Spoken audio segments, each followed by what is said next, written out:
क्या आपको पता है यूजीसी के नए एंटी डिस्क्रिमिनेशन रूल्स 2026 पर सुप्रीम कोर्ट ने फिलहाल रोक लगा दी है और कोर्ट ने खुद कहा है कि जैसे रूल्स लिखे गए हैं वैसे लागू हुए तो मिसयूज हो सकता है।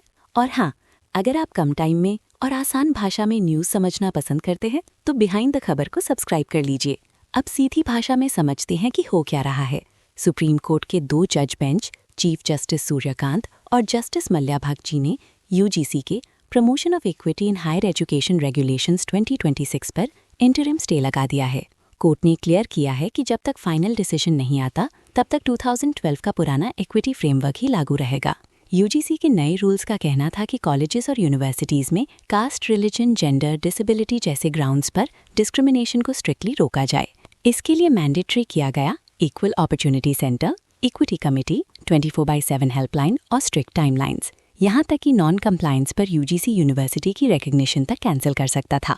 लेकिन पिटिशनर्स ने कोर्ट को बताया कि ये रूल्स वन साइडेड लगते हैं। इक्विटी कमिटीज़ में SC, ST, OBC, PWD और वुमेन की मैंडेटरी रिप्रेजेंटेशन है, लेकिन जनरल कैटेगरी का कोई मेंशन नहीं है।